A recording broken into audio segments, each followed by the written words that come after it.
Good day, and thank you for listening to the We Are Here podcast. My name is Teddy Meguinis. Today we are going to sit down and have a conversation with Britney Meguinis TwoGuns. Britney is a 26-year-old citizen of the Tsuut'ina Nation and one of two technical writers within the LPTS Department on Tsuut'ina Nation. Britney has worked as a technical writer for the past 6 years, and today we will learn firsthand from her what a technical writer's duties are and why they are so important in our legislative process. We will also learn about who some of her influences have been and how she has brought those influences into the work she currently does. Britney also shares with us what being a Tsuut'ina Nation woman is like, both within our reserve and beyond our borders. Join me for a 2-part conversation with Britney Meguinis TwoGuns, and I couldn't be happier to sit down and speak with her today. Thank you so much, Britney.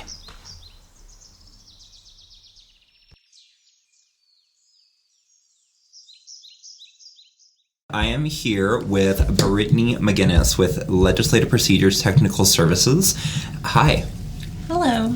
We have been working together since September, and I haven't had a lot of insight into your role here with LPTS. Mm-hmm. What I do know of LPTS is the legislation, the procedure, the service, and the technicality are all very nuanced things, and they require, I think, a lot of knowledge and a lot of technicality. Now, your role is a technical writer. Yeah. So you're literally the T in the LPTS. Not, something heavy. And even myself, I think, in coming into here, I know the acronym LPTS. Yeah. And what I didn't know, though, is how much work you guys actually do. Yeah. And what I don't think a lot of people know is how much work you guys actually do. Mm-hmm. One of the things that we joked about when I first started here was you and Cree talked about that you guys were the technical writers, and I was like, well, what do you guys do? And there was a joke that you were like, well, people think we don't do anything. That's true.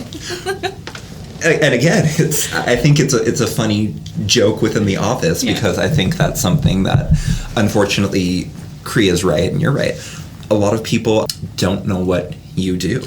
Yeah. So for me, and also because I'm learning for the first time, can you explain to me what is the role of the T in the LPTS process? I mean, that's a good question, because before I started here, I didn't exactly know what this department does either. I started as a summer student when my grandma, she used to work here, my grandma Diane, and I was kind of just shadowing her because it was part of my diploma to have this kind of, this experience to go on. So anyways, within the LPTS, the technical writer's duties are to go to these different drafting sessions for various departments or offices on the nation. Mm-hmm. And we just assist in helping them create their policy or guidelines for their department or amending their already ratified laws and policies. So we just take the content that they have and put it into the document. And then we have to keep doing this over and over again until it aligns with the rest of the legislation and the legal aspects of it all. And that's just one part of it. That's just the actual policy and laws part. The other parts are, researching all these different nations. Yeah, we research the nations and see what they're doing just to kind of get ideas. But in the Tsuut'ina Nation aspect, it's kind of always been we're the lead and forefront of all of this, so it's really hard to gather that content. And even when we've met with other nations, in the AFN, they have said that Tsuut'ina Nation is highly thought of in that area because we are one of the only ones in Canada that are doing this, and how far we've gotten within that role. Yeah, so that's... So you do a lot. I think so. I hope so. No, you honestly, from what you've just told me, and I haven't worked with you one-on-one, but from what the work I've seen you bring up in meetings, it is a lot. And you just said something about the research and the development. Yeah. I didn't know that the T, the technical writer aspect of that's something you do.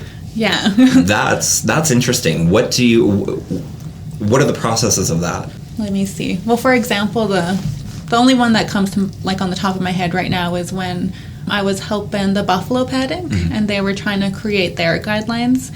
And one of the processes in that was they wanted to know how other nations or areas in North America helped or secure their buffaloes, and just like how each process that went into it, because there's different areas. So I did research the ones in America, and there was only one. And I had to go through all their policies and their guidelines and find out which one would benefit us and which one would align with our buffalo paddock. And that's just like one example. It's the only one I can think of right now on the top of my head. It's resounding. Yeah. And that mainly because buffalo, as an animal and just as a symbol, and also as a source of food, super, super important to us. Yeah, and that then even... sorry, go ahead. No, please even go. when we're like researching that, we have to keep in mind like our traditional values and our traditional ways and all of that. Like we have to keep in mind what would work for us, and then we bring that to the content holders, and then they can decide if like they can tweak it a little bit and see if it will fit into their guidelines or their policies, and then it's just a process from there on. You mentioned something in the process that you're very heavily involved in, and that is the drafting process. Yeah. That was something I'm super new to. Can you, and I'm even so new to it that I'm asking you the question, can you explain to me what that is and what is that process? Okay. Well, there's different processes in our drafting, or there's different streams, as you would know, in our drafting. Yeah. So one is we can start off like from scratch. Like we can start off with say the consultation department. They didn't have any, so we started from scratch. And like from that, we initially start off with a technical meeting, and that's where we all meet and we decide like what the goal is for that document.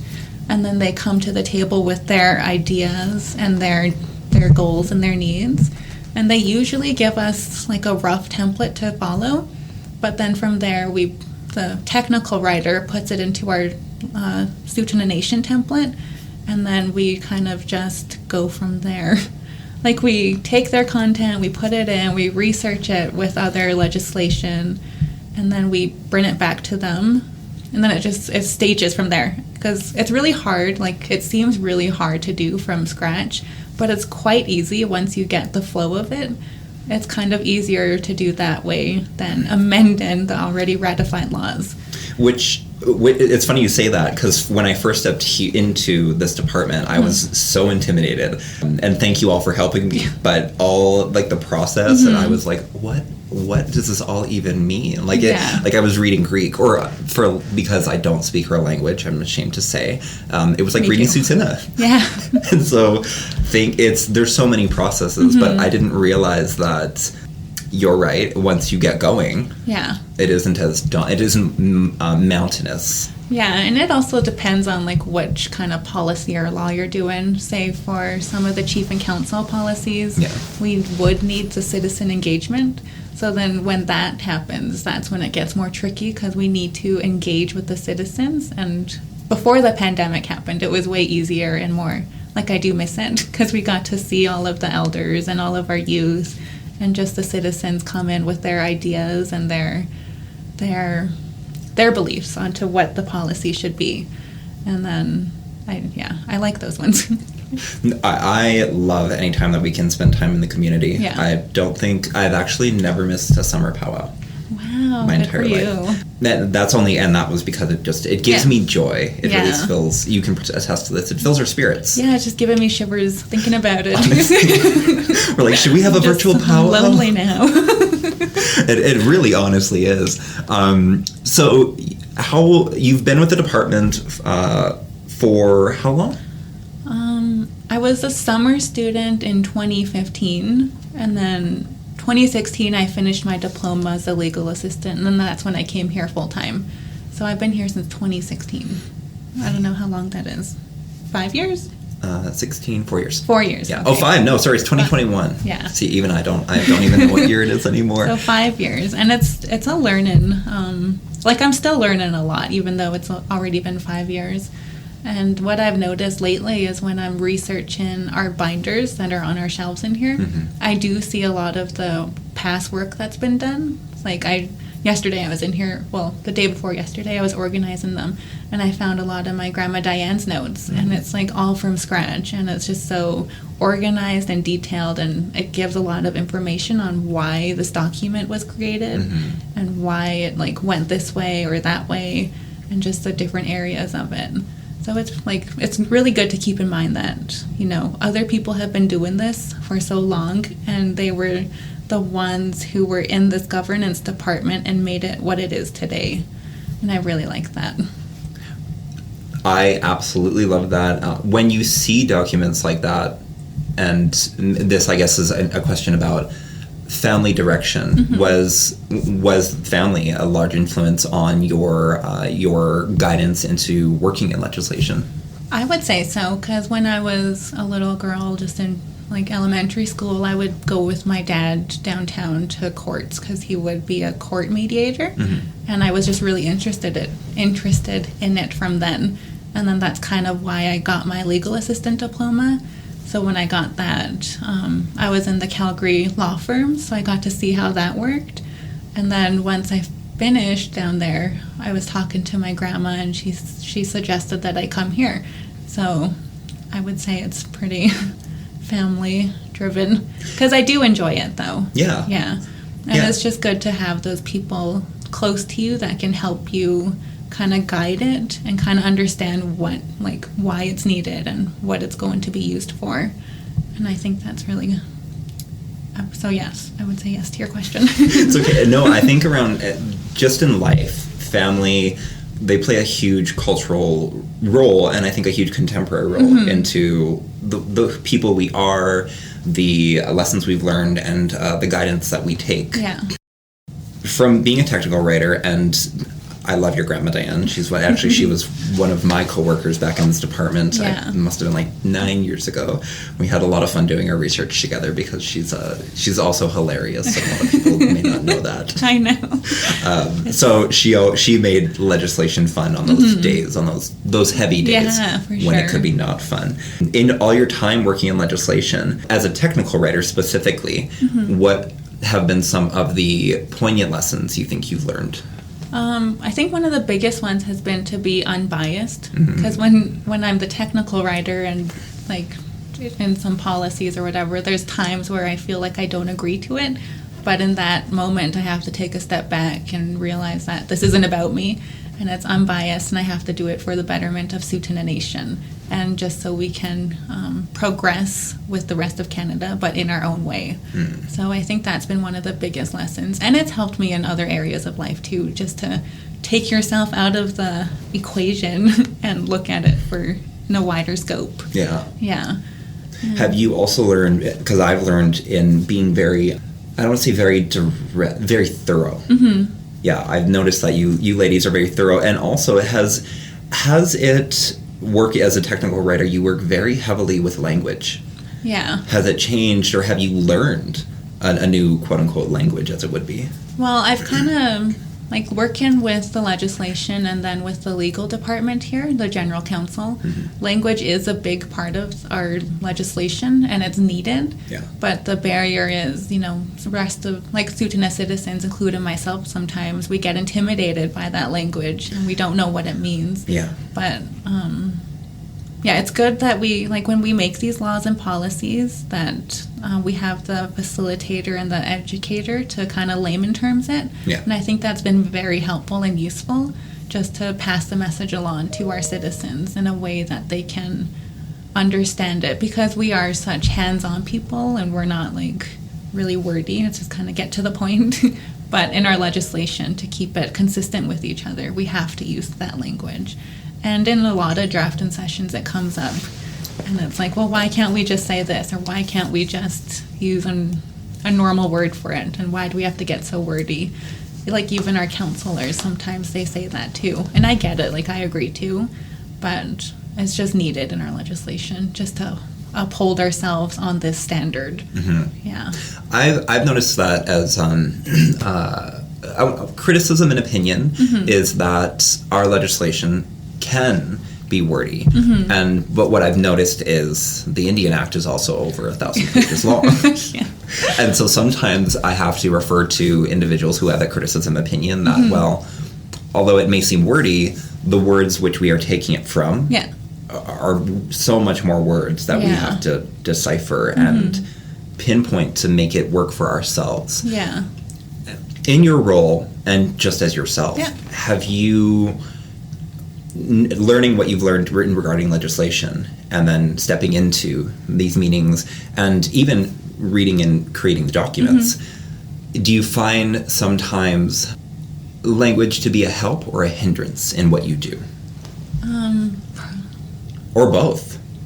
I'd say, like, lately it's been kind of, it hasn't been hindering just because it helps get to the point, and it helps, like, well, like I said, uphold our standards. And the only time it's hindering is when we have to do the citizen engagement or when it is in the final review, because that's when all this work has been done based on this language, and then in the final review or in the citizen engagement, that's when the issues come up, and that's when it's, can we just say a layman's term? And that's, I say that's the only part where it's hindering, and it still has, and honestly I don't think it'll ever change, just because we are such a different people than Canada, but we're trying to be sovereign, so we have to take that language and apply it to ours.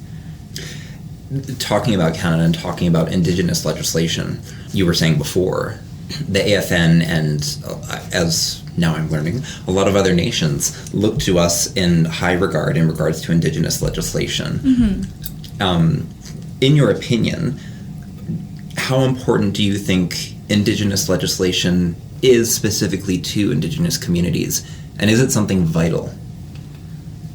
I would say it's vital. I would say that I think it's good that the rest of, the rest of Canada's nations, if they can start doing this, it'll really progress, because then we all have something to reflect on within each other.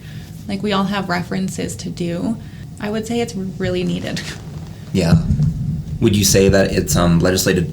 Would you say the development is something that is needed on all Indigenous communities? Well, I can't speak for the rest of all these Indigenous communities, but just based on my experience in this role and the communities that I have interacted with, the ones that have implemented it and have enforced it, they're really, I think it's Whitecap. I can't remember if that's the reserve. But there they have their own legislation, and they follow it, and they're very active in it, so they're progressed kind of a lot more than we are. Okay. But it's kind of just based on the territories too, I forget what nation it is. I think it's in Manitoba. That's where they're based. But honestly, I'm probably gonna regret saying that.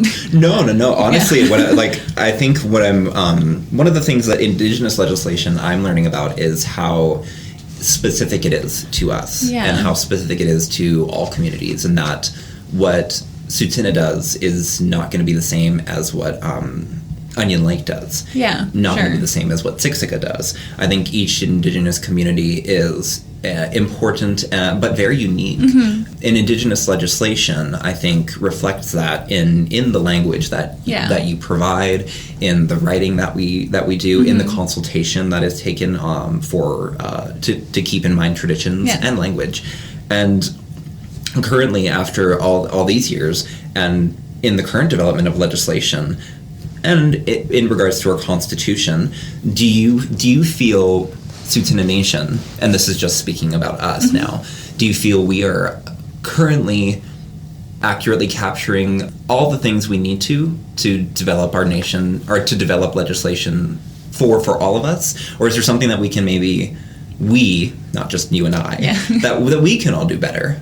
I think we're at a really good starting point. I think the legislative department does try our best to engage our citizens, and it does go both ways. So sometimes we have a lot of the same people come in, and sometimes they bring new people with them, and I think that's very important. And I would say that we're doing really well. The only barrier that I ever see in our nation is just when it's all ratified and when it's like almost to its final stage, the only barrier I see is the enforcement of it. And like we need the proper resources to enforce a lot of these bylaws. Like these old bylaws, we have a liquor control bylaw and we have like a trespass bylaw. But the enforcement is a bigger part of how we can actually become the sovereign nation. So a lot of people don't know that we have the liquor bylaw. No. And it's like we're supposed to be a dry nation, right? Yeah. But we're so close to the city and Costco's down the street. Exactly. And then we have the police services and they're limited on resources too. So it's kind of just like how can we better ourselves as a whole nation to actually enforce all of these laws and bylaws that will help benefit us to protect not only us but our barriers to this whole big city that's surrounding us. That's interesting too, is one of the communication barriers that I'm finding in just discussing our legislation, and not even getting on top of not even getting on top of seven chiefs and saying, hear ye, hear ye, but just simply discussing all the recent shootings in America had me very interested about our gun laws. When I brought it up just in my family, everyone was like, we have a gun bylaw, and I let everyone know we don't have one passed, but we have one in draft. And there's lots of bylaws and lots of things we have in draft that are constantly in development. I think one of the biggest barriers is that communication, and people just don't seem to know. I know. It's really sad and really hard that people are intimidated, but I just want them to know that they're allowed to come to our department or reach out to any of us for all of these documents, and like we'll be happy to either send them an email with it, or they can, if they want, they can come in and we can like help explain it and go through it. Which is, I didn't know was even a service that was afforded through LPTS, and not even about our legislation, but if people I've now know questions about a policy or about something legislative, especially Tsuut'ina Nation driven, they can come and get clarification. Like I just want everyone to be able to come and do that. Like even within my own family, sometimes they seem hesitant and they just like, well, you work there, you can let us know. I'm like, yeah, but it's kind of, we get buried in our work sometimes, and I want people to have that initiative to, if they want to know something or if they want information, that they are able and they have the right as a Tsuut'ina citizen to come and explore the documents that their reserve has. And that applies to them directly. And to know that it's here. For and if it's not here, this is where it can be developed. Like every Tsuut'ina citizen has that right to come here and explore the drafts or explore what's been done or what's been stopped. And then they have the right to kind of say, well, can we start this process, or why was this done? Just stuff like that. Because before I worked here, I didn't know that was possible either. But I just want everyone to know that it is. And that I encourage them to do that. Come and sit with Britney. She'll go through the policy. And honestly, thank you for helping me in all the work that you've done. I know we haven't worked one-on-one as it would be because of the pandemic, but you have been really instrumental in the documents that you do send, and obviously you did the work. It's always done in a way that I can understand and I can decipher, but you always make yourself available if I ever am like, I don't know what this means. So thank you for doing that. And working in Indigenous legislation and in the development, I would say the development part I didn't know, and a lot of people don't, because we see the finished product and we see the starting product. Can you tell me, as a technical writer and as being part of these drafts and as part of these sessions and just part of the community, the development as it would be, is there a timeline? Is it short? Is it long? Is it an involved process? Okay, so that's a really good question, because sometimes I still ask that based on which policy, guidelines, or laws we're doing. So for instance, I had just finished the nation phased approach guidelines, and that's related to the COVID protocols on our nation. And that only started about a month and a half ago, and that's when we first got the directive, this needs to be done. And so it took about a month and a half, and between that time there was a lot of drafting sessions, a lot of meetings, and a lot of tech meetings just to kind of see, like, Not to make it so, as we had stated earlier, wordy, kind of just to get to the point, but also like it's strong enough to uphold. Yeah. So it just depends on the guidelines or the policy or the law that's happening. And for the Constitution, that's been in process for so long, like I don't even know how many years, but it's very well needed. Yeah, I think it's like over 36 years. Yeah. So there's not really, it's just kind of hard to determine the deadlines or the timelines. And for another example would be the Language Act, the Official Language Act. Yes. So we started that from scratch, I think in September of 2020. And that's, we want to have it done by December 2021, so this year. But that one is kind of tricky because it does include the language committee, and a lot of those are elders. And in this past, just since September, we've lost quite a few. Yeah. So it's like we have to, postpone it. And we just have to remember that, we will try to have it done, but life does happen. Absolutely. Yeah. I think a lot of people don't understand that the T part in the LPTS is, and I know now, is really, really, really important. And then if we didn't have your technicality, your technical expertise, and if you didn't take the time to apply yourself and actively listen, actively engage, and be active in the words you're putting on paper, I know on behalf of all of us, wouldn't be done. It just wouldn't be, and it couldn't be. So I thank you on behalf of Tsuut'ina Nation. Because it honestly, looking at the work that you two ladies as technical writers do, it is a lot. And that's something I don't think people realize as well. Is like, once again, the joke of, well, people think we don't do anything. Yeah. You guys are constantly on your computers. Yeah, for sure. And even just in saying that, like, a lot of the times the technical writers do get haggled by the citizens for, like, why did you write this? Or why did you do this law? Or why did you not include the rest of us? So we kind of do get the short end of the stick, but the work does pay off. Yeah. And once we have the finished document, it really is good to see, because it's like so rewarding that all that work and all these binders with all these notes, it made into this document that is ratified by Chief and Council. What inspires you to keep doing your work? I really do enjoy it. Like, I enjoy learning all this legislation, and I enjoy knowing that eventually all of these laws and policies and guidelines, it will be this big law binder that is Tsuut'ina owned.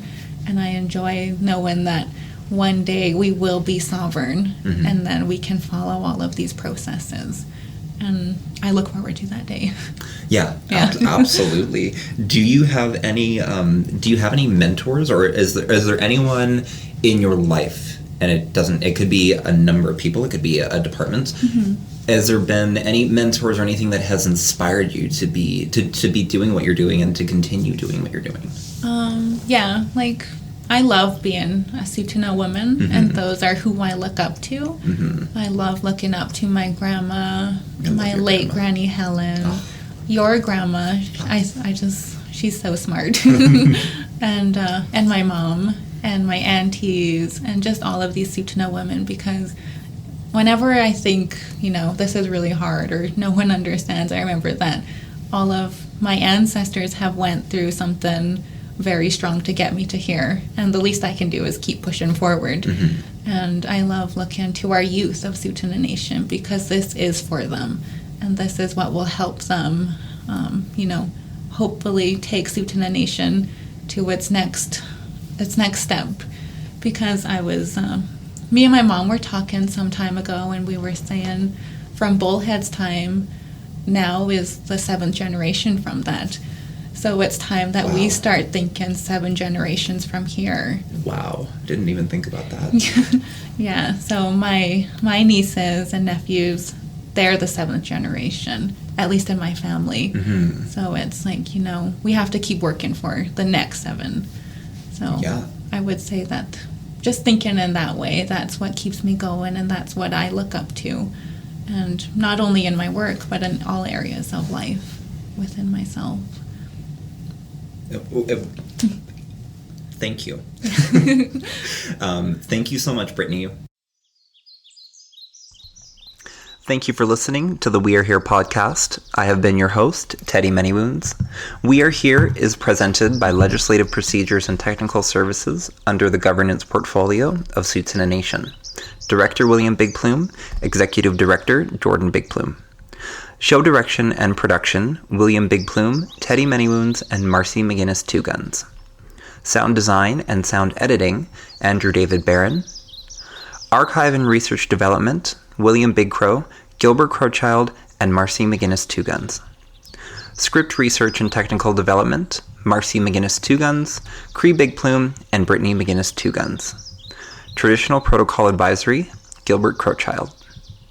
A special thank you to the Tsuut'ina Nation Treaty Initiatives Program, the Tsuut'ina Nation Communications Department, and last but not least, Chief and Counsel. Thank you for listening. See you, Gus.